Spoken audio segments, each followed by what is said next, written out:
რამდენიმე კვირაში ბრიუსელი საქართველოს ვიზა ლიბერალიზაციის საკითხის განხილვას დაუბრუნდება, მანამდე კი ხელისუფლებას დათქმულ ვადამდე სულ ცოტა დრო რჩება. მმართველი გუნდისთვის გამოგზავნილ წერილში ევროკავშირი ქართულ ოცნებას რეკომენდაციების შესასრულებლად ვადას 31 აგვისტომდე აძლევს. მოთხოვნებს შორის არის გამჭვირვალობისა და ოჯახური ღირებულებების შესახებ კანონების გადახედვაც. უიზო მიმოსვლის შენარჩუნების საპირწონე რეკომენდაციებს ულტიმატუმად აფასებენ ხელისუფლებაში, სადაც აღნიშნული კანონების გადახედვას არაპირებენ. ოპოზიცია კი კვლავ ქართული ოცნების პროპაგანდაზე საუბრობს. რას უნდა ელოდოს საქართველოს შემოდგომაზე და როგორია პოლიტიკური პოზიციები ვიზა ლიბერალიზაციის საკითხის გარშემო. თამარ ციკლაური დეტალებით. ჩვენთვის რა თქმა უნდა მიუღებელია ასეთი ულტიმატუმები, როდესაც ერთ მხარეს გიყენებენ ტრადიციულ ფასეულობებს, ოჯახურ ღირებულებებს, არასოწლოვანთა ინტერესებს და მეორე მხარეს ევროინტეგრაციას. დადგება თუ არა ვიზა ლიბერალიზაციის შენარჩუნების საკითხი ორი კანონის გაუქმების საპირწონედ. ეს თვის ბოლოს გაირკვევა. მას შემდეგ რაც ბრიუსელში ევროპელი ლიდერები კიდევ ერთხელ შეიკრიბებიან და კიდევ ერთხელ იმსჯელებენ საქართველოსთან დაკავშირებით. თუმცა მანამდე ის რომ საქართველოს მოქალაქეებისთვის უვიზო მიმოსვლის საკითხი კითხვის ნიშნის ქვეშ დგას, ჯერ კიდევ გასულ თვეებში გაირკვა. არა მხოლოდ პოლიტიკური აქტორების განცხადებების საფუძველზე, არამედ იმ წერილისაც, რომელიც საქართველოს ხელისუფლებამ გასულ თვეს მიიღო და სადაც ის კონკრეტული პუნქტებია ჩამოწერილი, რომლის შესრულებისთვისაც ქართულ ოცნებას ვადა 31 აგვისტომდე მისცეს. სწორედ ამ პუნქტებს შორისაა გამჭვირვალობისა და ოჯახური ღირებულებების დაცვის შესახებ კანონების გადახედვაც. თუ ეს კანონები არ არის აქტუალური და რელევანტური, მაშინ რატომ დარდობენ ასე ამ კანონების მიღების გამო? სინამდვილეში ეს კანონები არის ეფექტიანი და ეს კანონები ეფექტიანად უზრუნველყოფს რისკების პრევენციას და სწორედ ამიტომ დარდობენ ის ძალები და ადამიანები, რომლებიც აწარმოებენ საქართველოში მანკიერ პროპაგანდას, არამედ საქართველოში, სხვადასხვა ქვეყანაში აწარმოებენ მანკიერ პროპაგანდას. ამიტომ ეს კანონები უნდა დარჩეს ძალაში.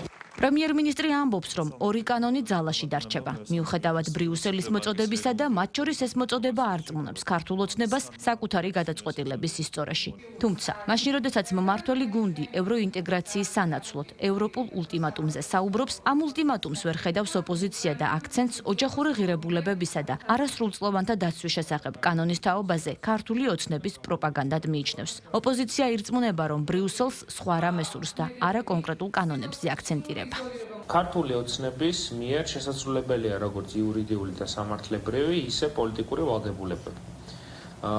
აი ეს კიდევ უფრო კარგად გამოჩნდა ევროკავშირის და ევროპარლამენტის ბოლო განცხადებით, სადაც აღნიშნულია, რომ სანამ საქართველოში არ ჩატარდება სამართლიანი არჩევნები, მანამდე საქართველოს არ ყავს ლეგიტიმური ხელისუფლება და არ ექნება აღიარება.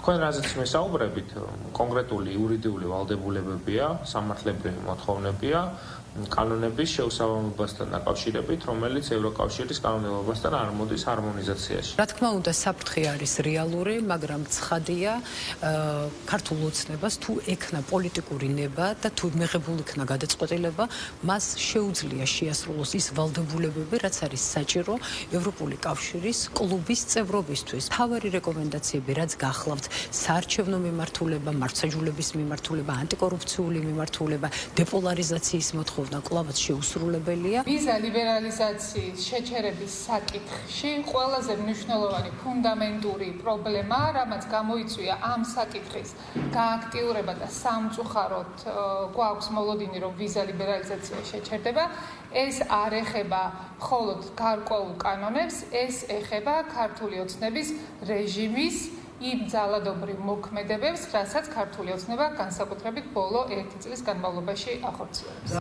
მაშინ როცა ოპოზიცია ირწმუნება, რომ ვიზა ლიბერალიზაციის საპირწონედ ოჯახური ღირებულებების დაცვის შესახებ კანონზე საუბარი მხოლოდ ქართული ოცნების პროპაგანდაა, მმართველი გუნდი მათ სწორედ იმ 8 პუნქტისკენ მიუთითებს, რომელიც ხელისუფლებამ ჯერ კიდევ ივლისში ევროკომისიისგან მიიღო და რომელთა შორისაც მეორე პუნქტადაა მითითებული ორი კანონის გადახედვა. ქართულ ოცნებაში ამბობენ, რომ ეს საქართველოს მიმართ არასამართლიანი და ორმაგი სტანდარტით მიდგომის მორიგი დასტურია.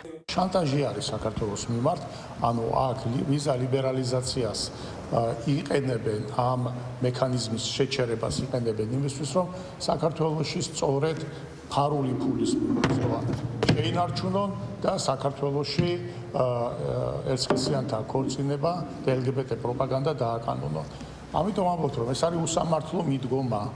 არ შეიძლება რომ უსამართლო მიდგომით ჩვენ ვიაროთ სამართლიანი ევროპისაკენ. არანაირი ხელშეშლა ევროპული სტანდარტებისაგან გადახვევა არ არის იმაში, რომ გარკვეული მიმართულებით პროპაგანდა აკრძალო ან შეამცირო. აქედან გამომდინარე დასკვნა ერთადერთია, ეს არის გეგმაზომიერი მიზანმიმართული შეტევა საქართველოზე, რათა იგი დაყვეს ზეწოლას, დაყვეს შანტაჟს და როგორმე იქნებ არჩევნებით თუ არა ფიზიკური დაპირისპირების გზით შეიცვალოს ხელოვნურად ხელისუფლება და მოვიდეს ისეთი საზოგადოება, ვინც მარიონეტულად შეასრულებს ნაირ დავალებას.